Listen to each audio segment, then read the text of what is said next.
Tamu saya kali ini adalah vokalis Indra Perdana Sinaga atau biasa dipanggil Naga. Hadir. Apa kabar? Sehat, Mbak.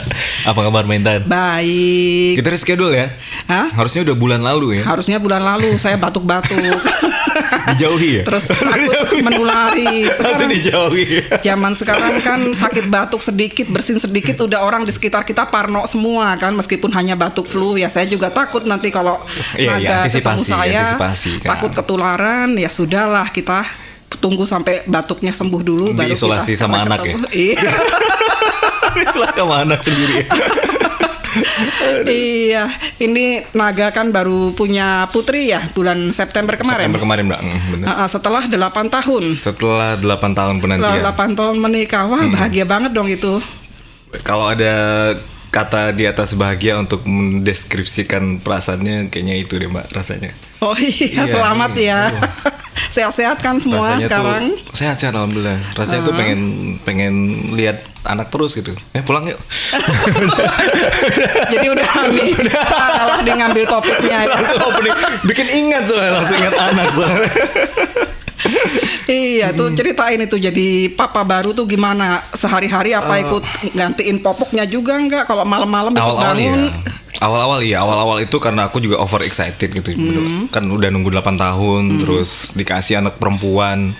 Rasanya punya anak perempuan itu ternyata beda, walaupun dulu terus terang aku orang Batak gitu kan, cukup mendambakan punya anak pertama laki-laki supaya marga Sinaganya langsung gitu kan, langsung bisa diturunkan ke generasi berikutnya. Tapi ternyata dikasihnya perempuan, dan aku sangat amat bersyukur dengan itu. Ternyata punya anak perempuan itu juga punya sensasi yang luar biasa juga gitu, kayak kita jatuh cinta lagi gitu sama perempuan yang bukan istri kita tapi dibolehin gitu. Jadi punya anak perempuan rasanya gitu. Nanti anaknya begitu agak sadar sedikit juga jatuh cinta pertama sama papanya ini. Udah mulai kayaknya. Udah mulai. Dari situ tuh mulai tuh begitu, mulai dari awal lahiran tuh ganti popoknya, malam nangis dikit aku ikut bangun, satu malam tuh bisa 5-6 kali bangun tuh aku ikut bangun, sampai 1 bulan itu bangun tuh bingung bangun mau ngapain gitu, udah diurusin juga sama ibunya kan, sama istri gitu. Jadi lama-lama udah mulai santai. Di bulan kedua dia juga udah nggak terlalu sering bangun, udah bangunnya tuh semalam cuma sekali 2 kali. Bulan ketiga dia sama sekali udah tidur jam 8, bangun tuh di jam 5:30 pagi. Jadi udah nggak bangun yang banyak, udah nggak berkali-kali bangun. Terus aku juga udah mulai melepaskan, mengganti popoknya, udahlah kerjaan istri. Tapi diurusin sendiri sama Mbak Febinya ya? Sendiri. Sekarang kita nggak sama suster, nggak ada ini. Enggak. Oh iya, karena nunggunya juga udah lama banget, begitu ada masa dikasih ke orang lain ya. Iya bener, makanya akhirnya kita berdua aja gantian semuanya ngurus. Ya itu mandiin. Kalau mandiin dari awal sampai umur 3 bulan dan tuh masih kalau awal-awal 1 bulan pertama kan masih ada ibu aku datang gitu kan buat nemenin. Jadi masih ibu tuh yang bantu manduin. Tapi lebih banyak aku karena istriku belum berani kan, masih kecil banget gitu buat mandiin, buat taruh di airnya itu lebih banyak aku yang ngerjain mandiin semuanya. Sekarang baru dia gantian gitu. Siapa nama anaknya? Baik Hati Alea Sinaga. Itu artinya? Baik Hati itu kita ngambilnya dari bahasa Afrika sebenarnya, Bahati. Afrikanya utara, selatan apa? Sebenarnya yang cocok-cocokin aja gitu. Kalau aku tuh sebenarnya dari kata baik hati sebenarnya itu baik hati. Cuman nyari-nyari kalau baik hati artinya apa ya? Ternyata adanya cuman bahati kan. Bahati itu artinya membawa keberuntungan. Nah kalau aku baik hatinya ya baik hati. Kalau aliyahnya itu artinya karunia Allah SWT itu kan, karunia Tuhan. Jadi baik hati aliyah itu karunia Tuhan yang baik hati, yang membawa keberuntungan ya, dalam bahasa manapun artinya sama bagusnya lah ya. Amin. Ya mudah-mudahan sehat-sehat semua, pertumbuhannya lancar dan segera bisa dapat yang momongan lagi, yang laki-laki supaya ada penerus marga ya. Oke, karena di channelnya Gitar Plus kita nggak akan membicarakan banyak tentang cara mengurus anak, itu nanti salah channel jadinya. Tapi kita harus gitaris ternyata ya? Hah? Gitar Plus tuh nggak harus gitaris? Enggak lah. Oh, vokaler boleh ya? Iya, kita ngobrolin musik nih. Kita pertama ketemu dulu kayaknya kan Naga masih vokalisnya Lila ya waktu itu ya. Kita waktu 2017 ya? Kita ke mana? Padang Sidempuan. Iya. Aku ingat banget tuh. Itu pertama kali ya ke Padang Sidempuan. Padang Sidempuan ya pertama kali. Pertama kali di Padang Sidempuan ketemu Mbak Intan. Terus habis cek sound hujan deras. Routing kabel lagi, ulang lagi semuanya, tapi alhamdulillah tetap rame sih di sana. Iya, kan vokalnya kayaknya memang udah Lila banget waktu itu, makanya pas tahun lalu saya dengar keluar dari Lila terus masuk ke Ada Band. Itu kalau bisa diceritain kenapa sih?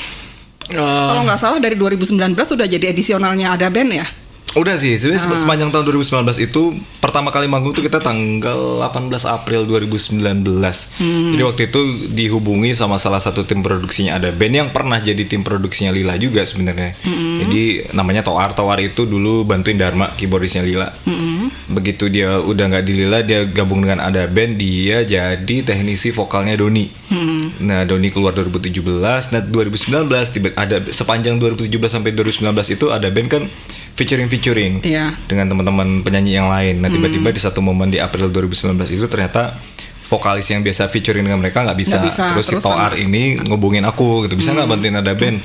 Kebetulan jadwalnya waktu itu bisa. Ya udah, akhirnya kita cuma latihan 1 kali perform. Main di mana tuh pertama? Palembang. Main di Palembang, ternyata wah seru nih, oke nih. Udah, akhirnya sepanjang 2019 Ada Band itu aku juga jadi pilihan pertama teman-teman Ada Band untuk featuring setiap mereka perform off air. Jadi Ada Band featuring Naga sepanjang 2019 gitu. Terus dapat mungkin chemistry-nya dapat. Terus ya bukan hanya soal bermusik sih, ya bermusiknya ya pertemanannya semua. Akhirnya sepanjang tahun 2019 itu jalanin semuanya. Lila juga masih jalan waktu itu. Terus aku juga sebenarnya udah punya jadi mendua nih. Project solo. Mentiga malah. Udah punya project solo sebenarnya kan. Sejak 2018 itu sebenarnya udah punya project solo. Terus akhirnya satu momen Mas Dika nemuin, mungkin diutus sama teman-teman yang lain gitu buat ngobrol, mungkin nggak sih bro kita bergabung gitu, atau mungkin nggak sih ada satu vokalis di dalam 2 band. Jadi Ada Band, terus di Lila juga tetap vokalisnya sama, atau sempat kepikiran juga apa kita ganti nama ya, bikin band baru gitu. Jadi bukan Ada Band tapi personilnya Dika Marcel. Udah ibaratnya brand itu kan udah. Nah itu makanya akhirnya kan kayaknya enggak deh. Akhirnya Mas Dika lempar, ya udah nih bro, nih dari kita bertiga kita cocok nih gitu. Tapi sayang kalau kita nggak buat sesuatu gitu. Akhirnya dilempar ke aku untuk buat keputusan, terserah gitu. Kalau memang oke kita jalanin, kalau enggak juga nggak apa-apa. Mereka nggak yang nggak yang kasih ultimatum udah lo harus gabung kita aja, nggak gitu kan. Jadi terserah keputusan dari aku. Akhirnya ya cukup lama sih bisa untuk buat keputusan itu gitu. Berat sih soalnya kalau sama Lila kan udah membangun dari awal dan bisa dibilang lama, 14 tahun atau 15 tahun ya. 14 tahun bareng-bareng. Terus tiba-tiba pindah ke ibaratnya band baru, meskipun bandnya juga band yang sudah lama eksis, tapi kan untuk Naga sendiri pasti butuh adaptasi, butuh menyatukan chemistry lagi dengan mereka. Itu yang akhirnya bikin Naga memutuskan pindah apa sih? Ya memang kalau dengan teman-teman Lila itu udah bukan cuma sekedar profesional main musik sih gitu. Hubungannya memang pertama kita sama-sama berasal dari Pekanbaru. Walaupun kita nggak berangkat bareng dari Pekanbaru ke Jakarta, mungkin ada beberapa band yang dia berangkat dari kota asalnya sama-sama, terus merantau misalnya ke Jakarta, terus kemudian berjuang punya album gitu. Kalau kita kan kita sama-sama anak Pekanbaru, kemudian dipertemukan di Jakarta, ketemu di Jakarta, bikinlah band. Dulu namanya masih belum Lila ya, Mahameru. Tahun 2006 waktu itu kita bikin itu. Kemudian kita memulainya dari nol. Ya mulai dari nol lah, dari kita bikin demo, terus kita juga ngantarin demo. Zaman itu masih ada radio Mustang tuh masih muterin yang indie gitu loh. Iya, kita masih ngirimin ke sana, kita masih jalan. Pokoknya keliling tuh sampai ke Banten segala macam buat bawa demo itu gitu. Jadi dulu belum musiknya YouTube bareng, soalnya ya, jadi nggak bisa promo di YouTube. Belum, tinggal bareng. Jadi sejarahnya panjang gitu dan udah kayak saudara gitu. Tapi memang yang namanya berkesenian kan harus meletakkan sepenuh hati di situ buat aku ya gitu. Nah memang dimulai dari tahun 2018, 2019 aku tuh lagi rasa ada di ini kayak gimana ya gitu dengan Lila ya, dengan mulai Lila jenuh atau gimana itu? Mungkin bisa karena jadi terlalu lama bisa dengan jadi mereka ya. Bisa jadi Bisa jadi jenuh, bisa jadi mungkin ada hal-hal yang sebenarnya aku pengen lakukan, udah aku ungkapkan, tapi ternyata nggak bisa juga kejadian, entah apapun masalahnya lah, mungkin dari kita atau dari manajemen atau dari apa, banyak terakhir di label apa sih, Lila? Terakhir kita di Trinity. Oh, terakhir di Trinity Optima Production sampai Januari 2019. Terus bulan Agustus 2019 itu kita sempat rilis, tapi produksi kita sendiri, cuma titip edar di Hits karena featuring sama Gia Indrawari. Nah itu sendiri. Jadi mulai apa ya? Mulai merasa nggak nyaman lah dengan situasinya gitu. Nah tiba-tiba 2019 dipertemukan dengan Ada Band gitu. Tawarin Ada Band. Akhirnya harus buat keputusan kan gitu. Mungkin semacam ngerasa dapat challenge baru gitu ya untuk masuk Ada Band itu, atau gimana? Merasa dapat challenge baru, kemudian apa lagi ya? Aku sih nggak bilang bahwa Lila semuanya ada di pundak aku, nggak juga gitu, nggak juga sih, semua rata, punya kontribusi yang sama sebenarnya. Tapi memang begitu dia Ada Band, aku merasa lebih ringan aja kali ya, merasa lebih ringan aja untuk ngejalaninnya itu. Kalau secara usia masuk Ada Band lebih muda nggak sih dibanding personil lain, atau seumuran juga? Paling tua. Berarti memang udah tua. Paling muda. Iya. Nah terus sama teman-teman Lila gimana tuh waktu memutuskan, saya mau coba nih tantangan baru gitu, mereka gimana? Aku ngomong langsung walaupun sehari sebelumnya memang di grup. Itu bulan September 2019 aku tulis di grup tentang pengunduran diri, terus bilang mau solo project, terus bergabung dengan ada band juga. Yang pertama kali nelfon tuh Fahri, gitaris Lila. Terus nelfon, "Bang, ini beneran nih, tuh serius nih, bukan prank kan?" gitu. "Bukan prank." "Serius beneran." "Kenapa?" "Ya memang apa ya? Ya memang hatinya lagi nggak di situ gitu loh. Maksudnya bisa aja nih kalau misalnya mau diteruskan kita bikin karya lagi, bisa aja. Bahkan pada saat itu Lila juga masih punya banyak tabungan demo lagu gitu loh untuk kita rilis. Toh juga single terakhir yang dengan Gia Indrawari yang Janji juga bagus gitu. Responnya juga bagus. Kita masih bisa teruskan. Tapi kan buat aku di atas panggung ataupun mengaransemen sebuah lagu bukan hanya soal kita bukan hanya soal kita mencari peluang bentuknya bisnis gitu. Oh karena kita profesinya main musik, ya udah ini lagu bagus nih kita produksi, ntar kita dapat ini. Tapi butuh kenyamanan juga mungkin. Butuh itu gitu, butuh yang kayak menempatkan, oke, gue ngerjain ini tuh memang hatinya lagi di sini gitu, bukan karena oke, gue kerjain ini, gue manggung karena gue dibayar sekian. Nah itu yang sedang hilang lah, pada saat itu sedang hilang lah. Yang nggak aku temukan lagi. Jadi di 2 tahun terakhir itu di Lila tuh lebih banyak yang mikirin, oke, bikin lagu supaya nanti lagunya booming, supaya manggungnya banyak. Oh nanti di atas panggung yang paling banyak bikin lagu siapa sih di Lila waktu itu? Kebetulan. Oh. Kebetulan. Tapi ya akhirnya bareng-bareng juga, cuma porsi terbesarnya di Naga. Akhirnya udah ada di momen itu. Dan memang jalan hidup kita nggak pernah nebak kan gitu. Di satu momen ternyata dipertemukan dengan Ada Band, aku juga nggak pernah berpikir oke nih one day gue akan jadi vokalisnya Ada Band, kan nggak gitu loh. Walaupun memang ngikutin musiknya Ada Band dari dulu loh, dari zaman dia ngeband di Pekanbaru emang udah ngikutin Ada Band gitu. Tapi kan nggak pernah terpikirkan ternyata suatu saat Ada Band ditinggal vokalisnya terus aku menggantikan, kan nggak juga. Itu posisinya juga rentangnya lumayan lama gitu.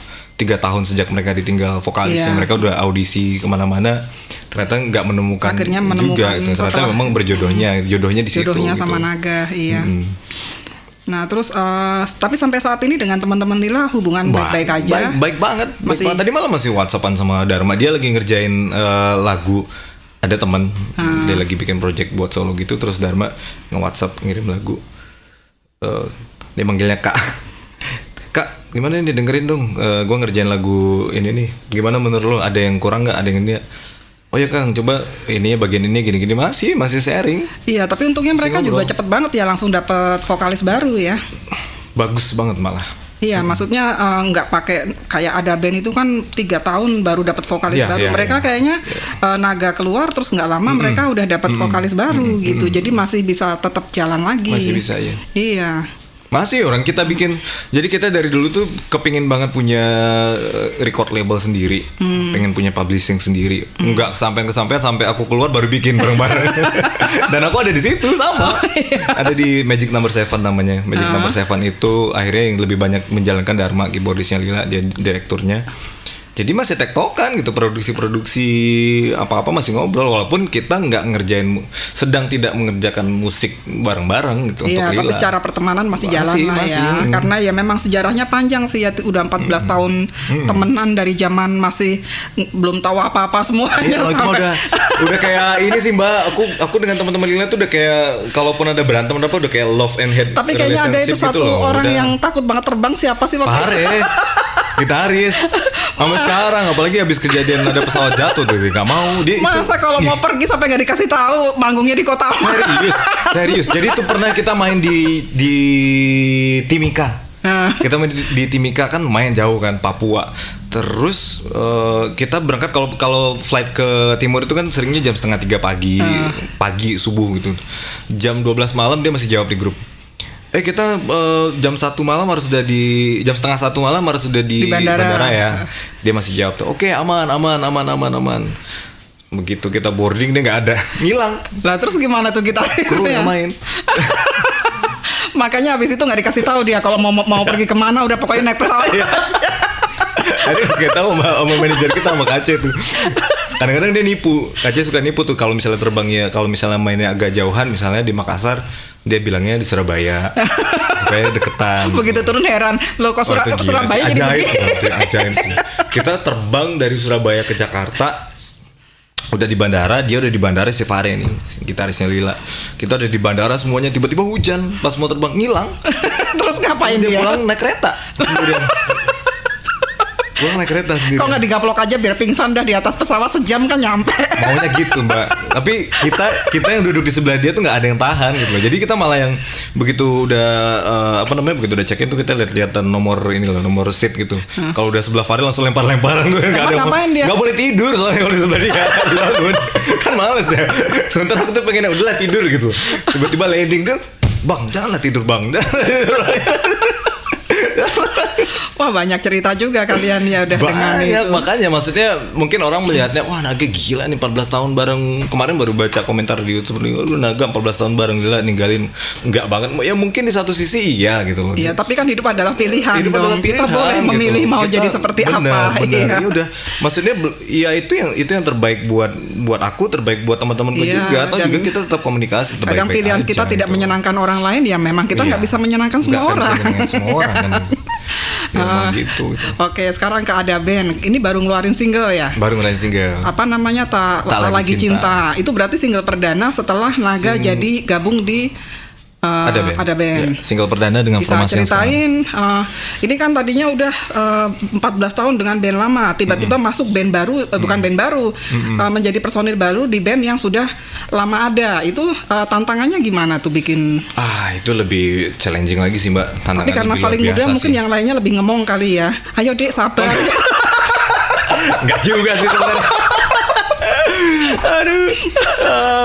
Kalau Ada Band itu ya karena memang yang nyiptain siapa? Baru. Adika berarti. Lagu Tak Lagi Cinta ya. Lagu Tak Lagi Cinta tuh ditulis sama Mas Dika. Terus lagunya juga sebenarnya udah lama. Kalau teman-teman ngikutin Instagramnya Mas Dika tuh dia pernah main piano di rumahnya. Notasi lagu itu, terus dia nulis caption lagu baru buat Ada Band, tapi waktu itu Doni udah keluar. Terus dia bilang dia tulis tapi belum tahu siapa yang nyanyiin. Jadi udah lama sebenarnya lagu itu. Udah lama. Terus kita begitu aku gabung, kita mulailah ngumpulin demo lagi tuh, dari Mas Dika ngasih lagu, Bang Marcel ngasih lagu, Mas Adi ngasih lagu, aku juga ngasih lagu gitu. Sampai begitu Januari 2020 kemarin kita mulai mikir tuh, ini Ada Band yang baru kita mau buat apa ya? Mau buat alternatif kah? Atau mau buat kekinian kah? Atau mau tetap seperti Ada Band yang dulu? Masih ada perdebatan kan masih. Karena memang merilis single baru untuk brand Ada Band kan tantangannya luar biasa kan Mbak. Maksudnya orang udah familiar banget dengan Ada Band yang 14 tahun juga mereka dengan Doni terutama gitu. Walaupun sebelumnya udah pernah juga dengan Mas Baim gitu kan. Mereka ya punya single yang nempel juga lah sampai sekarang gitu. Tapi kan eranya Doni lebih banyak tuh. Lebih banyak hit singlenya dan lebih familiar lagi lah dengan penikmat musik Indonesia. Itu kan tantangannya lebih luar biasa. Akhirnya kita milih apa ya.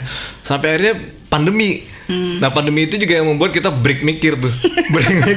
break mikir yang tadinya mikir wah ini ngasih arrangement ini ngasih referensi. Iya lama, singlenya keluarnya Desember padahal kan pandeminya dari Maret. Aku rilis 3 single solo dulu baru ada band rilis.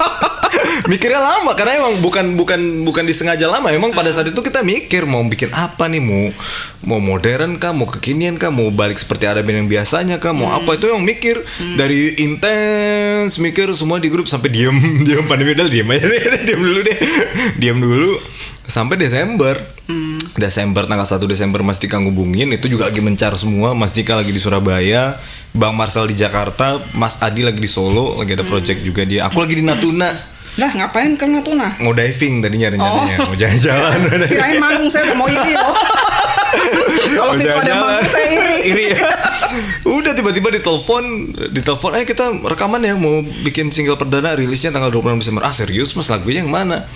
Tak Lagi Cinta. Aduh, aku tuh tadinya paling takut kalau lagu itu yang dijadiin single. Kenapa takut? Satu, lagu itu menurutku nggak biasa. Aku nggak biasa banget nyanyiin lagu yang model kayak gitu. Dari demonya udah berapa kali tag, aku nggak pernah suka gitu.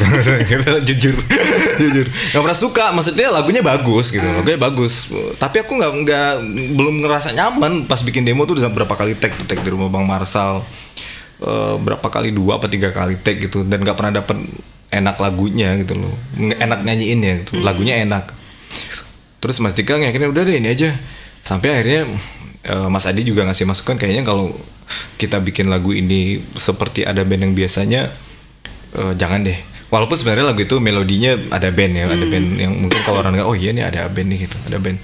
Akhirnya kita memutuskan untuk yaudah kita balik sekalian ke era 80-an, era-eranya Chicago, David Foster. Akhirnya ngambil sound itu gitu. Walaupun secara melodi dan isian pianonya justru balik ke ada band yang dulu, tapi soundnya beda. Udah gitu kalau misalnya teman-teman ngikut, aku kan cukup ngikutin ada band gitu. Ada band itu sepeninggal Mas Krisna itu kalau nggak salah 2010 apa 9 gitu ya. Pokoknya sepeninggal Mas Krisna kan mereka mulai eksperimen, mulai meninggalkan unsur-unsur piano di lagunya. Udah mulai bikin yang alternatif, bikin yang disco, ada yang reggae, yang nyoba. Bahkan ada satu album, ada band itu yang benar-benar gitar oriented gitu, yang rock lah. Satu album itu. Mereka mulai di album Chemistry 2016 mulai dapat sentuhan piano lagi. Nah 2017 Doni keluar. Nah justru lagu Tak Lagi Cinta ini menurutku setelah mereka bereksperimen jauh tuh, berapa tahun eksperimen, ini balik lagi tapi dengan sound yang berbeda. Dan vokalis yang berbeda. Iya. Tapi akhirnya bisa nyanyiin dengan nyaman itu lagunya. Alhamdulillah. Itu adaptasinya gimana? Waduh, PR sih adaptasinya tuh. PR sih adaptasinya. Lama apa harus berkali-kali tag atau gimana? Tagnya sih nggak berkali-kali justru. Jadi lebih banyak diskusi. Akhirnya aku lebih banyak intens sama Mas Dika karena lagunya lagu dia gitu. Mas nih gimana sih? Akhirnya dia kasih referensi. Coba dengerin. Iya tadinya aku seneng dengerinnya masih dengerin YouTube, Coldplay gitu kan. Ya yang era 2000-an 90-an lah. Terus disuguhin sama Mas Dika Billy Joel. Billy Joel. Terus dengerin lagu-lagu 80s gitu kan. Denger lagi, lo dengerin Chrisye, lo dengerin Peter Cetera. Tapi Mas, suara gue gak segitu, jauh banget range vokalnya. Enggak, gue gak minta suara lo seperti itu. Lo dengerin cara nyanyinya aja gitu. Ya karakter orang kan gak bisa dirubah gitu. Lo dengerin aja cara nyanyinya Peter Cetera kayak apa, cara nyanyi Chrisye kayak apa sih gitu. Dari akhirnya situ, dengan hasilnya yang sekarang Dika puas? Terakhir sih kotanya puas katanya, untung. Kalau enggak bubar lagi. Dikeluarin lagi. Baru masuk udah dikeluarin. Ngomong-ngomong Naga sebetulnya ngefans gak sih sama ada band? Ngefans. Dari kapan? Sebenarnya dari zaman lagu terus lagu yang Tiara, ya zaman Mas Baim tuh aku ngikutin gitu, lagu Familiar, lagu Tiara, kalau nggak salah ada judul lagu Tiara juga aku dengerin, sampai akhirnya masuk Doni di 2003 itu satu album, sampai album Heaven of Love juga aku punya albumnya waktu itu. Terus selama di Pekanbaru aku jamming sama band Kapsul namanya, aku punya band di Pekanbaru, sering bawain lagu-lagu ada band di era itu juga gitu. Jadi terus familiar gitu. Rasanya gimana? Dulu ngefans, sekarang jadi bagian di dalamnya. Rasanya ya itu tadi sih, nggak pernah kepikiran kan sebenarnya gitu loh, nggak pernah kepikiran sebenarnya. Masa nggak ada excited awal-awal seneng banget gitu, nggak ada, biasa aja?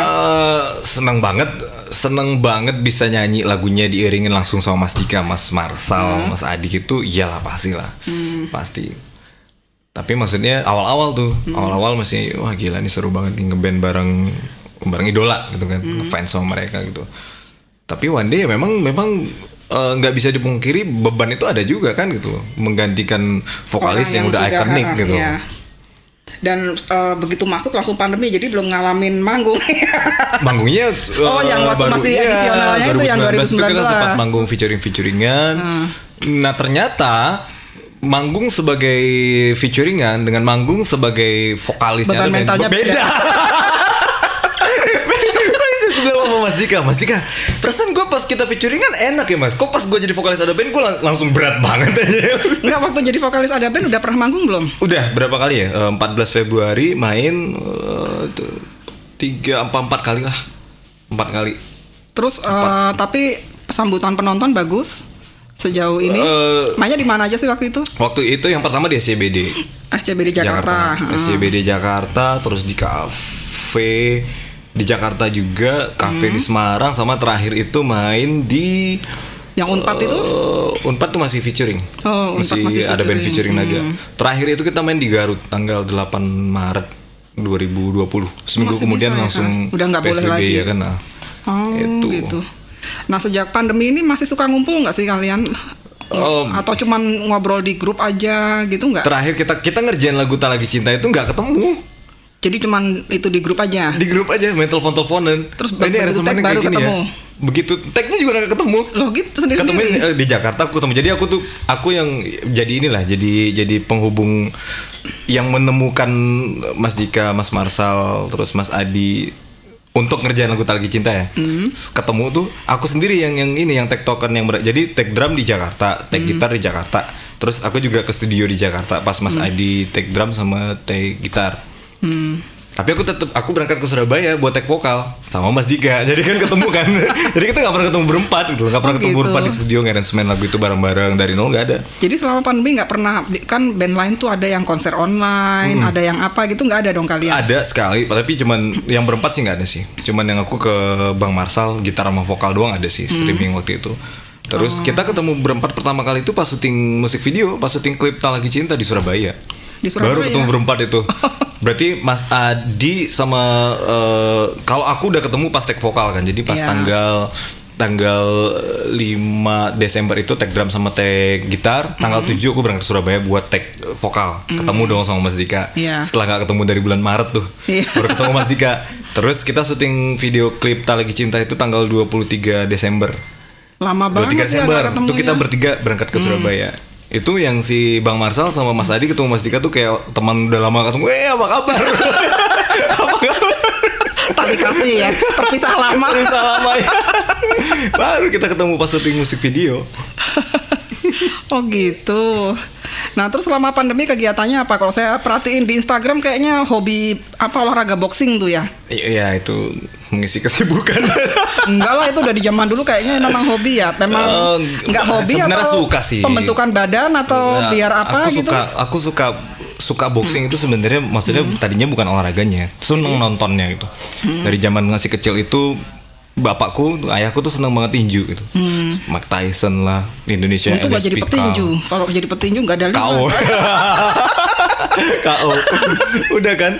Jadi seneng tuh nonton tuh Bang, ngikutin tinju. Pokoknya era-era sampai akhirnya dari era Mike Tyson sampai Manny Pacquiao gitu kan, seneng banget tinju. Manfaatnya terasanya apa? Manfaatnya, bentuk badan gak sih itu? Atau cuma biar sehat doang? Kalau bentuk badan tuh agak susah sih Mbak. Susah sih, bener loh, bentuk badan tuh nggak gampang segampang yang orang mikir olahraga pasti badan langsung jadi, nggak juga gitu. Karena mesti ya olahraga yang intens, makanan yang pola makan yang pas juga kan, kalori keluar masuk juga harus dihitungin gitu kan. Aku nggak ngitungin itu, makan aja, olahraga aja. Tapi makan kan dibatas-batasin, katanya nggak makan daging, nggak makan ayam. Kalau nggak makan daging, nggak makan ayam bukan karena diet, karena emang dari kecil nggak bisa. Aku mual kalau misalnya kena daging merah sama ayam gitu, nggak bisa. Karena gitu. Bapak juga gitu. Jadi bisanya ikan bisa sama tempe. Aku tiap hari makan tempe. Oh gitu. Kecarian kalau nggak ada tempe.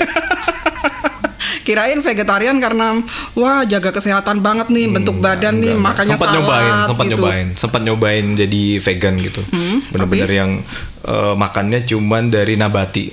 Sempat nyobain makan sayuran, buah. Terus kalaupun susunya dari kedelai, bukan susu yang dari hewani. Pokoknya semua yang hewani aku tinggalin. Terus apa? Nggak kuat. Lemes efeknya. Jadi memang gak dibuat-buat, Mbak. Jadi memang ya gak bisa makan daging merah, daging ayam. Ya udah seafood aku makan. Terus memang senengnya tempe, udah itu aja. Nah, kalau sama istri cocok nggak itu seleranya? Nanti kalau pas lagi keluar bareng, yang satu senengnya ayam, satunya nggak mau makan ayam, kan ribut di jalan tuh. Nggak masalah sih, biasanya kita bisa yang aku cuma nemenin satu restoran, dia pengen makan misalnya steak gitu. Aku bisa cuma nemenin dia makan steak, makan kentangnya doang. Bener. Irit. bener loh. Ini emang irit sih emang. bener. Jadi aku cuma nemenin dia makan steak gitu. Terus aku nggak makan, aku cuma nyolek kentangnya doang. Iya bener itu. Gitu. Tapi lebih banyak yang ngalah berarti. Apanya? Lebih banyak ngalah makan itu atau apa, makan kalau dia makan daging ya udah saya makan kentangnya doang, atau dia juga ngalah kalau makan ikan segala macam. Feby-nya juga doyan atau gimana? Oh, kalau dia masih bisa kan, masih oke kan. Ya? Misalnya aku pergi ke restoran yang memang vegetarian, masih bisa kan, masih bisa ikut makan ya. Itu yang susah justru kalau aku pergi ke misalnya teman makan steak, udah kelar, nggak tahu mau pesan apaan. Selesai. Itu. Ini kalau saya lihat-lihat kan dulu sempat jadi aktor juga ya, main film. Anak kos dodol, terus apa sih yang satunya lagi? Ayah kenapa aku berbeda gitu. Sedih banget ya. Ayah mengapa aku berbeda? Karena nggak makan ayam, nggak makan ayam, nggak makan daging, jadi berbeda. Aduh. Terus main FTV segala itu, ceritain gimana sih kok bisa dari vokalis terus ke sana? Apa ya sebenarnya? Mencoba sesuatu yang baru sih sebenarnya kalau itu. Itu ditawarin atau gimana? Ditawarin. Jadi memang pada saat itu aku masih di Alpha Record. Sekarang sih balik lagi ke Alpha Record solonya gitu. Masih di Alpha Record. Kebetulan Bang Irif namanya, bos Alpha Record itu cukup banyak bermain dengan yang PH gitu loh. Ya produsen gitu, tiba-tiba ada yang nawarin, sebenarnya Naga main di film ini waktu itu, Ayah Mengapa Aku Berbeda, dan kebetulan Lila juga jadi soundtrack film itu, makanya main di situ. Anak kos dodol itu juga jadi gitu. Pemeran utama apa? Pemeran utamanya di 2 film itu ceweknya sih, aku cuma jadi cowoknya dia aja, cowok sih pemeran utama gitu. Ya cowok pemeran utama ya pemeran utama juga dong. Ya pemeran utama dikit-dikit lah. Bukan ya cuma nongol sebentar pakai pohon terus enggak. lumayan. Pokoknya sepanjang film masih nongol lah gitu. Nah itu pengalaman acting gimana sih? Sebenarnya ada keseruannya mirip sih dengan kita bikin lagu, terus kita dari demo, terus kita arrangement, masuk studio, terus dengerin hasil mixing masteringnya. Mirip sih sebenarnya. Aku juga seneng nonton film kan, soalnya nonton film kok orang ini bisa actingnya gila banget sih, bisa jadi kayak real banget, hidup banget filmnya. Nah itu alami ada gitu ya. Ada menarik juga di situ gitu. Ternyata pakai kursus acting dulu atau gitu. Atau belajarnya gimana tuh, pakai kursus atau? Aku belum sempat belajar. Cuman kan memang mungkin agak nyerempet dikit kalau misalnya syuting video klip kan sebenarnya cukup ada acting juga walaupun nggak ada dialog. Nggak ada dialog tapi ekspresi ya dari situ. Nah yang susah kan kalau syuting film benar-benar ada dialognya. Harus ngapalin ya. Harus ngapalin. Ya itu sih itu. Terus belum lagi belum lagi ya kalau kita ngeband perform misalnya nunggu di belakang panggung 15 sampai 30 menit perform gitu kan. Kalau syuting itu bisa seharian. Bisa. Gila. Padahal itu udah pemeran utama, apalagi kok yang cuman nongol ketabrak mobil terus nggak ada itu kan, nunggunya lebih lama itu kayaknya. Iya, terus kenapa nggak dilanjutin kalau memang menarik acting? Aduh. Deg-degan soal pas syuting, deg-degan sih. Iya, pengalaman pertama syuting gimana tuh? Takut salah dialog atau takut nggak hafal atau apa tuh yang? Takut nggak masuk ke ruh si karakternya aja sih yang paling susah itu sebenarnya. Lawan mainnya memang pemain memang aktor gitu. Iya, yang pertama itu sama Dinda Hau, kalau yang Ayah Mengapa Aku Berbeda. Yang kedua Anak Kos Dodol itu sama Ayu Dia, yang Selamat. Nah itu. Ya mereka kan udah terbiasa. Udah memang aktor gitu kan, aktris gitu. Sementara aku kan aktoran. Jadi cuma 3 itu atau ada lagi? Film FTV pernah, FTV itu yang waktu itu bareng kan? Ya bareng sama teman-teman Lila semua sih, berlima kita main. Itu FTV ya, diangkat dari salah satu lagu Lila judulnya Akhir Cerita kalau nggak salah. Itu kita main semua sih. Nah itu cuman jalan 3 terus nggak terusin lagi, udah mulai putus asa apa udah nggak ada yang nawarin lagi tuh? Kayaknya nggak ada yang nawarin lagi. Tadi dicoba nih vokalis ganteng kali bisa acting gitu. Begitu 3 kali. Udah lah, enggak deh. Udah biar dia nyanyi aja. Kayaknya enggak deh. Oke. Nah kalau rencana ke depan ada apa nih? Ada band sekarang kayaknya lagi promo-promo radio segala macem ya? Kalau ada band sekarang ya lagi promo radio, terus kita juga nyiapin sosial medianya, terus kita ngebangun YouTube-nya, terus kita nyiapin konser streamingnya. Karena mau nggak mau sih Mbak sekarang harus adaptasi dengan situasi kan. Kita benar-benar nggak tahu sampai kapan pandeminya selesai. Meskipun udah ada vaksin juga kita divaksin belum tentu langsung normal bikin acara boleh ribuan orang kumpul kan. Dan industri kita tuh industri yang paling terakhir kayaknya bisa untuk dimulai lagi gitu kan, untuk bisa off air manggung dengan orang rame gitu, secara legal ngumpulin orang itu kan mungkin agak rumit makanya kita harus menyesuaikan diri juga. Itu ada band nyiapin single baru lagi setelah Tak Lagi Cinta, terus solonya kemarin aku baru aja featuring sama Juliet band. Kayaknya Februari ini harusnya atau Maret nanti udah rilis. Kita nge-cover ulang lagu yang pernah dinyanyiin sama almarhum Krisya yang judulnya Andai Aku Bisa. Emang Juliet apa labelnya apa itu? Dia sama labelnya KFC sih. Kayaknya distribusi di KFC soalnya. Enggak, kalau bawain lagu yang Krisya gitu terus urusan ininya segala macam. Kayaknya langsung sama lagu itu kan yang nulis kalau nggak salah Mas Baby Romeo sama Mas Ahmad Dhani, kayaknya langsung ke mereka deh. Oh gitu, bukan ke labelnya ya? Publishing biasanya kalau itu kan. Aku nggak tahu publishingnya Mas Baby sama Mas Dhani di mana. Kalau misalnya kita mau nge-remake lagu, itu sebenarnya urusannya dengan publishing. Oh gitu. Bukan dengan label ya? Nggak selalu. Walaupun sekarang beberapa label akhirnya bikin publishing sendiri, tapi nggak selalu lagu yang misalnya rilis di label A, tapi publishingnya juga di label itu belum tentu sih. Oh gitu. Terus apalagi yang disiapkan? Terus nyiapin kalau single. Streaming itu mau ngapain? Rencana streaming itu? Minta donasi kan? Konser online terus ini. Konser online. Ya paling enggak gini sih. Maksudnya memang aku lihat sendiri di sosial medianya ada band kan, kita beberapa kali bikin konten vlog. Vlog kita lagi jalan di radio, vlog kita lagi apa-apa lagi produksi segala macam. Tapi kan mungkin ARM ada, itu nama fanbase-nya ada band juga, mereka ya sosial media kalau misalnya gitu-gitu aja cukup membosankan juga kan.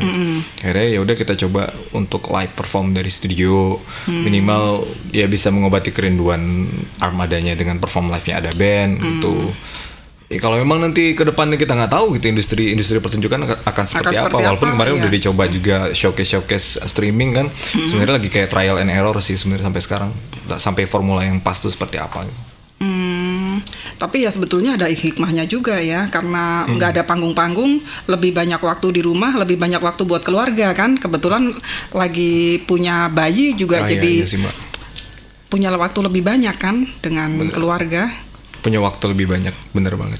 Kalau selama ini kan istri-istri musisi itu pada kalau weekend nggak pernah ketemu suami, boro-boro deh segala macem. Tergantung istrinya sih Mbak. Kenapa? Tergantung istrinya. Kalau istrinya lebih seneng nggak apa-apa nggak pulang tapi rekeningnya daripada pulang rekeningnya nggak ada kan lebih pusing juga gitu. Kayaknya lebih seneng di rumah terus tapi rekeningnya banyak. Itu sebenarnya. Iya itu piara tuyul mungkin. Kalau nemu caranya sebuah rumah tangga. Ngajarin saya Mas, kalau tahu caranya itu diem aja di rumah tapi rekeningnya banyak terus gimana itu bisa di share itu. Yang lain pasti ingin tahu semua ini teman-teman. Gabunglah di MLM yang baru buka. Potensinya booming. Gitu ya. Tapi benar sih itu serunya sih. Maksudnya aku 8 tahun balik lagi ke obrolan yang punya anak tadi, 8 tahun nunggu.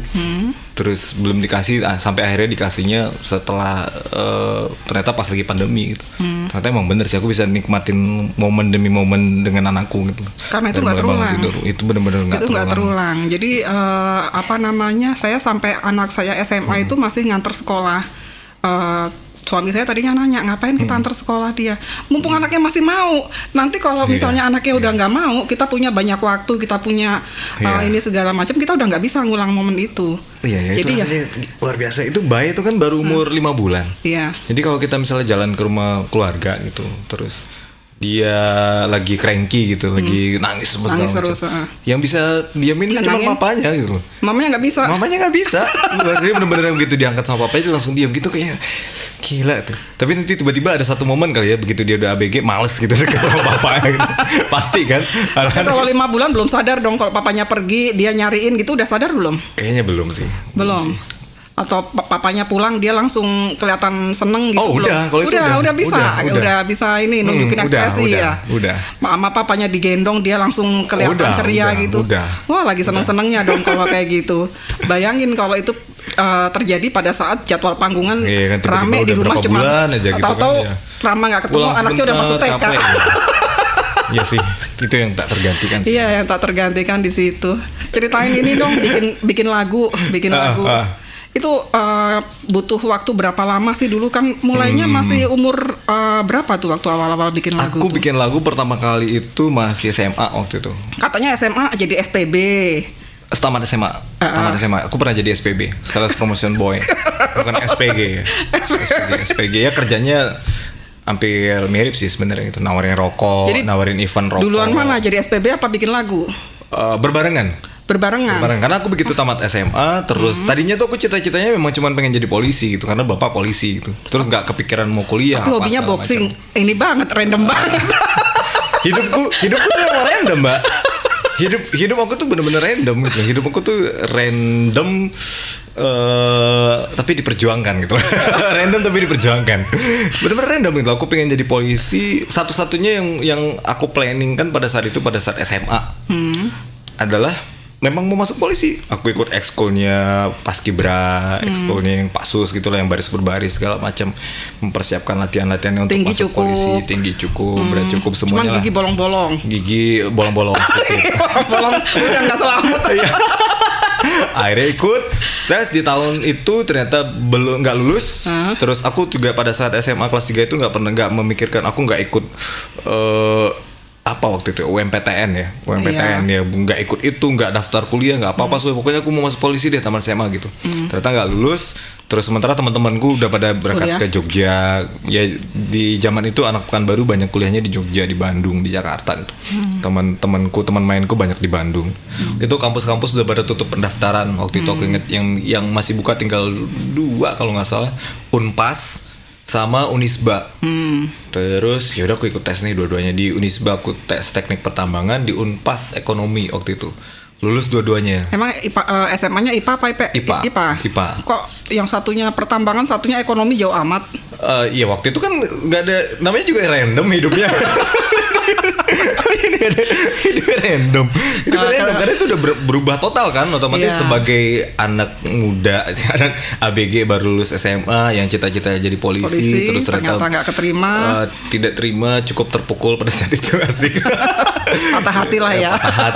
Patah hati. Oh ternyata nggak lulus. Sampai akhirnya berangkat deh ke Bandung karena teman-teman mainnya pada kuliah di Bandung waktu itu. Udah berangkat ke Bandung, akhirnya masuk Unisba di teknik pertambangan itu.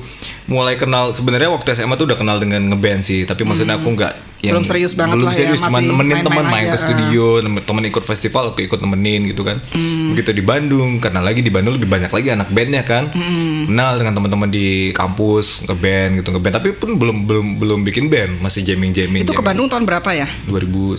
Oh masih 2001. 2001. Akhirnya 2 semester di Bandung, balik ke Pekanbaru, baru mulai serius ngebandnya gitu. Ketemu dengan teman-teman kapsul band itu, mulai serius, mulai manggung dari festival-festival, terus mulai dari gigs ke gigs yang lainnya, terus jadi opening band-band nasional yang perform di Pekanbaru waktu itu. Akhirnya tertarik buat bikin lagu sendiri, udah baru ke Jakarta. Tahun berapa mulai pertama bikin lagu sendiri? 2000. Kalau bikin nulis lagu sendiri tuh sebenarnya dulu aku pernah umur 5 tahun tuh pernah nulis lagu. Wah hebat banget 5 tahun udah bikin lagu. Serius satu-satunya. Tapi cita-citanya jadi polisi. Buset. itu kayak gak pernah. Aku pernah nulis lagu di umur 5 tahun itu untuk ayahku kan polisi, otomatis dinas kadang-kadang dinas keluar kota lah apa segala macam. Karena rindu sama bapak, aku nulis lagu itu di umur 5 tahun tuh nulis lagu. Terus memang iya akhirnya baru sadar ternyata aku memang paling senang pelajaran mengarang bahasa Indonesia. Tapi masuk IPA senengnya ngarang gitu. Senengnya nulis kalau udah disuruh guru, oke, kita waktunya mengarang sekian halaman, udah deh ngalur ngidul ngarangnya segala macam. Udah akhirnya mulai buat lagu sendiri tahun 2002, berarti 2002 mulai bikin lagu sendiri. Terus tuh 2003 2004 sampai di satu titik ya pada saat itu di Pekanbaru memang udah ada kita hidup, justru dulu tuh hidup festival kampus hidup, festival sekolah hidup, bahkan ada satu kayak ya record label di daerah gitulah, mereka punya studio, mereka bikin kompetisi yang pemenangnya dibikinin album kompilasi gitu ada. Cuman kan masih sampai seputaran Pekanbaru aja. Ya, akhirnya tetap harus butuh hijrah ke Jakarta untuk cari produser, cari record label. Udah berangkat ke Jakarta di tahun 2004. Keliling-keliling waktu itu dari ya ke Sony kemana-kemana, pokoknya setiap ketemu orang dia bilang wah itu pengalamannya seru deh. Maksudnya ada yang bilang oh dia ini manajernya Dewa, langsung wah ya mas ini. Padahal sekian tahun kemudian baru tahu ternyata bukan manajernya Dewa gitu. Banyak yang kayak kita namanya anak road manager. Ya mending road manager gitu, kita nggak tahu siapa gitu. Iya kita dari daerah, apapun peluang waktu itu kan langsung ya udah kita kasih gitu. Dari situ ternyata juga bertahan hidup di Jakarta nggak mudah. Ya bandku pada saat itu akhirnya balik lagi Pekanbaru. Terus aku balik lagi ke Jakarta, tetap waktu itu masih nganterin demo bandku itu gitu. Berapa lama itu nganter demo tuh bisa? 2004 itu akhirnya begitu sembari aku nganterin demo itu, terus aku juga akhirnya nyobain casting akhirnya. Casting iklan. Ini sekarang tiba-tiba di satu momen aku dapat iklan bareng lagi viral nih sekarang nih sahabatku nih, Aldi Taher. Aldi Taher lagi viral banget kan, pasti tahu kan. Iklan apa tuh waktu itu? Bro Aldi, Pak Ustadz. Jadi iklan LA Lights. LA Lights, Aldi Taher pemeran dapat talent utamanya, terus aku pendampingnya. Berangkatlah kita syuting di KL waktu itu di Kuala Lumpur. Itu iklan pertama aku gitu. Sebagai pada saat itu yang aku pikirin ya udah ya ini menghasilkan gitu kan. Udah sambil tetap pikirannya mengupayakan musik. Ya, pikirannya anak band punya album itu kan. Berarti memang harus fokus dan dilakukan terus-menerus ya sampai berhasil. Ketemu Aldi, ternyata Aldi ngeband juga. Dia punya vokalis waktu itu Irwansyah. Vokalisnya drummernya Raffi Ahmad gitu. Akhirnya bro main ke studio. Waktu itu mungkin Irwansyah juga udah mulai sibuk syuting. Diajaklah gabung dengan radio. Udah sempat kita ngeband sama radio band ini, udah dari satu pensi ke pensi lainnya. Nama bandnya Radio. Radio. Tapi sibuk juga kan, ya ada Raffi di sana, ada Aldi Taher waktu mereka sedang sibuk-sibuknya syuting sinetron. Udah akhirnya gitaris radio itu ngirim lagu yang kita tulis berdua, judulnya Aku di Sampingmu itu, ke salah satu ajang pencarian bakat di TV7, Cipta Lagu Populer itu dikirim. Menang. Ya itu jalannya tadinya aku udah stop, berhenti dari 2004 1 tahun berarti kan. Aku mikir udah 1 tahun kayaknya udah cukup lah, kayaknya udah mulai ya udahlah kuliah yang bener aja deh. Udah mikir gitu kan, ternyata ada satu momen yang membalikkan cerita hidupku di musik sih menurutku. Jadi Denny Rumende ngirimin lagu itu masuk. Akhirnya bro lagu kita masuk nih di Celapop, lo bisa ke Jakarta nggak? Akhirnya balik lagi ke Jakarta. Itu masih sebagai pencipta lagu, berangkat ke Sony BMG waktu itu, mereka lagi merger. Sony BMG masih lagi merger. Terus yaudah nih Indra Sinaga kan. Indra ikut audisi aja buat penyanyi juga, karena waktu datang kan sebagai pencipta lagu bukan sebagai penyanyinya. Ikut audisi penyanyi, ternyata masuk juga. Nah jalanlah dari 2005 itu akhirnya masuk sebagai penyanyi di Celapop, dan lagunya juga masuk. Terus dikontrak sama Sony BMG di album kompilasi Celapop pertama itu. Nah itu awal industri musik Indonesia. Setelah 2005-2006 baru ketemu dengan Fare, Dharma, Dennis, Ame, baru bikin Mameru yang Cikal Bakalnya Lilanya, tapi 2008 kalau nggak salah album pertamanya. Tapi kita udah bareng dari 1 Juli 2006 sebenarnya. Oh gitu. Kalau waktu sama Cilapop itu sempat manggung-manggung atau cuma sekedar bikin ini aja, sekedar bikin album aja, kompilasi? Iya album, sempat manggung, tapi kan dengan yang misalnya biasanya dibagi waktu itu. Misalnya aku dengan Eno, dengan waktu itu ada Eno, ada Sondang, itu mereka dibagi gitu, masih sempat nyanyi. Di gathering gitu sempat sih. Naga bisa main alat musik nggak sih? Aku main gitar tapi seadanya mah. Jadi bukan yang bisa main gitar, tapi aku ngerti lah chord basic sih bisa lah gitu loh. Iya, kalau nyiptain lagu kan paling nggak harus atau nggak harus bisa alat musik. Enggak juga sih. Justru ada beberapa lagu yang aku membayangkan notasinya aja. Oh ini notasinya kesini nih. Terus baru nanya ini chordnya di mana ya? Terus yang mewujudkan siapa itu kalau kayak gitu? Kalau cuman bisa bayangin notasinya? Kalau dulu orang berarti dong. Iya selalu dibantu. Basicnya kalau lagu-lagu yang chordnya sederhana aku bisa mainin. Terus kalau dengan teman-teman Lila tandem diskusi aku tentang musik ya mereka semua sih. Tapi misalnya ngerjain di studio tuh lebih banyak dengan Dharma, dengan Farik. Kalau di solo project yang sekarang aku lebih banyak dengan namanya Rizky Ares. Rizky itu keyboardisnya Ares bandnya Tantri di Dream Band dulu. Kebetulan dia A&R-nya Alpha Record. Nah aku lebih banyak ngerjain sama dia tuh. Ini gini si Rizky yang menginterpretasikan apa yang ada di kepala aku gitu buat yang project solonya. Kalau dengan ada band ya dengan semuanya, dengan Mas Dika, dengan Bang Marsal, Mas Adi. Gitu. Jadi aku tuh lebih banyak berimajinasi, tapi emang ya sayangnya dulu mungkin nggak dikasih ya karena memang pada dulu nggak pernah kepikiran mau jadi musisi kan, makanya mungkin nggak pernah les piano, nggak pernah les vokal, les apa segala macam. Cuman akhirnya sense musiknya ya memang ada, memang mungkin mewarisi justru ayahku gitu loh. Dia punya kayak beginian dulu di rumah tuh, dengerin Iwan Fals lah apa segala macam. Aku dengerin itu, lama-lama kok tertarik dengan musik. Lama-lama punya feeling lah gitu, feeling dengan musik. Feeling bikin lagu itu kan nggak selalu, kadang-kadang ada yang orang dia jago banget main alat musik belum tentu bisa bikin lagu. Ya, ada yang begitu kan, dia jago banget segala macam chord dia bisa, tapi begitu nulis sebuah lagu justru belum tentu bisa. Ada juga yang sebenarnya nggak bisa main alat musik tapi bisa bikin notasi, bikin lirik gitu. Kalau yang di Lila dulu lagu yang dibikin Naga yang mana sih? Yang mana aja gitu? Aku bikin Magic, Mantan Kekasih, Detik Terakhir, Takkan Ada, apa lagi ya? Kamu Cantik Kamu Baik. Ya pokoknya banyak juga ya. Cukup banyak lah, maksudnya 90%. Pada saat itu sebenarnya kan semuanya ngasih demo lagu. Fahri bikin lagu, Dharma kita push, teman-teman yang lain juga bikin lagu, terus Dennis ayo bikin lagu, Divin, Ame drummer pertama kita juga ayo kita bikin lagu, dan aku juga bikin lagu. Terus begitu kita mau rilis kita sodorin semuanya. Ya udah, bebas, aku juga nggak yang gue maunya ini, nggak gitu juga sih. Bener-bener ya udah nih mana gitu. Mana yang dipilih. Nah kebetulan memang sampai saat itu lebih banyak lagu aku gitu pada saat itu. Oh berarti jadi vokalis itu waktu awalnya waktu di Cilapop itu, atau yang pas ngeband itu yang sama Kapsul itu udah vokalis? Udah vokalis. Oh berarti dari awal memang vokalis ya, nggak kemana-mana ya memang ya. Emang nggak bisa, Mbak. Bisanya nyanyi. Tapi kok nggak pernah pengen belajar alat musik? Pengen sih, Mbak. beneran pengen banget. Pengennya belajar alat musik apa?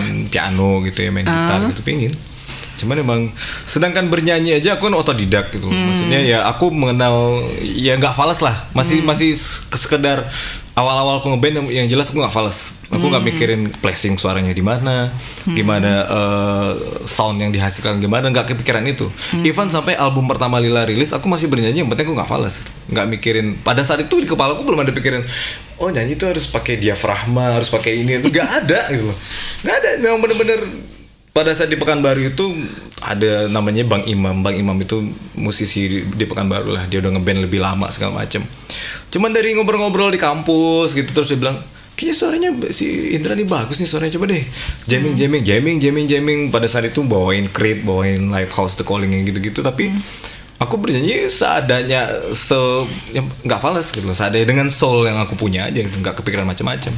Sampai sekarang pun masih belajar tuh. Akhirnya tahu oh placing begini, oh nyanyi pakai diafragma tuh gini-gini. Ya sampai sekarang masih pencarian sebenarnya gitu. Proses pencarian.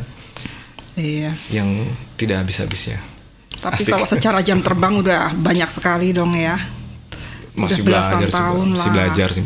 Sampai jangan merendah gitu. Serius, masih belajar. Bener-bener masih ini apa ya, masih belajar terus. Aku tuh kemarin tuh 1 tahun di awal pandemi, di bulan Maret sampai bulan Oktober 2020 tuh aku les vokal.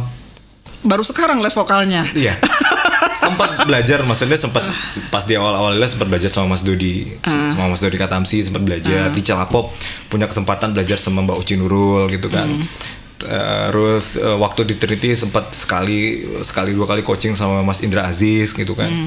Sampai akhirnya yang bener-bener aku masuk ke sekolah vokal yang memang inisiasi aku sendiri baru justru pas pandemi kemarin. Bulan Maret sampai Oktober tuh. Sama Mbak Oti Jamalus. Oh.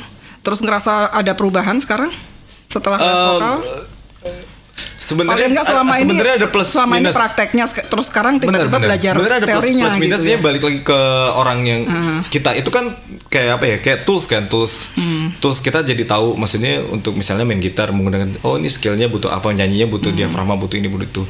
Di satu sisi bagus banget untuk mensupport kayak misalnya kita udah punya skill bernyanyi misalnya 7 tapi sebenarnya kita cukup keluarin 5 untuk nyanyiin lagu tertentu gitu.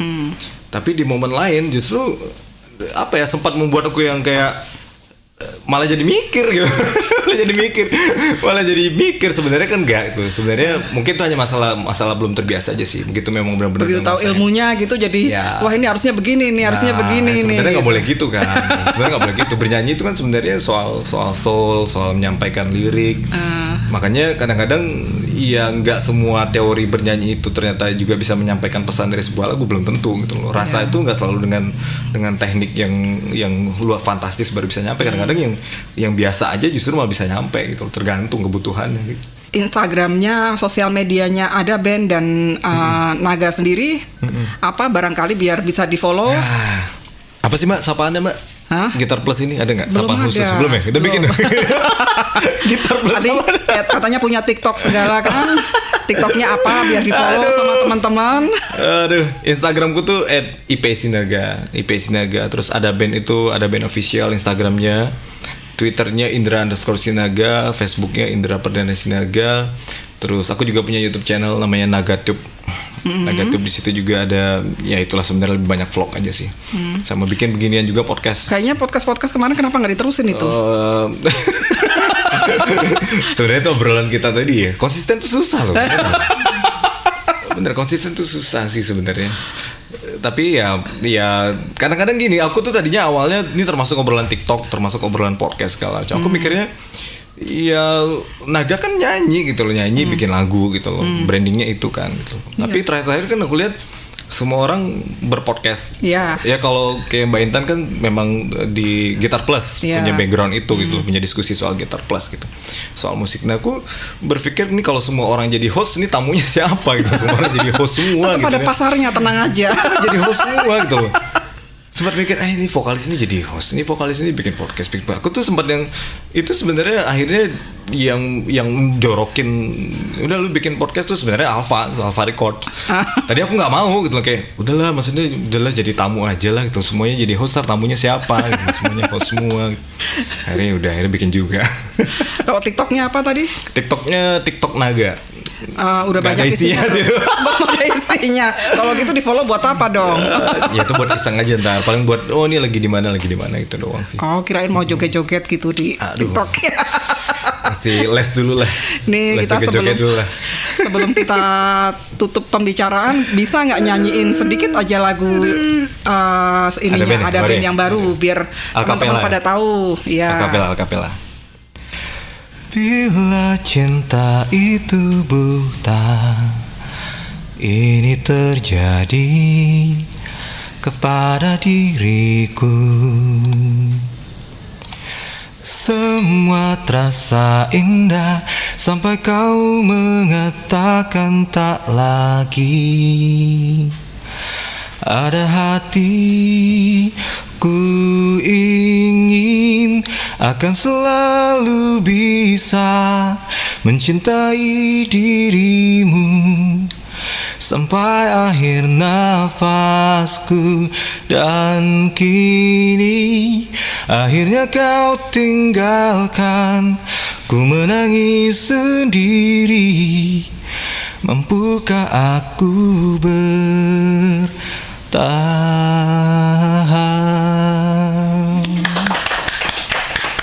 Oke, terima kasih. Thank you, semoga sehat-sehat selalu. Sehat selalu juga, Mbak. Sukses selalu.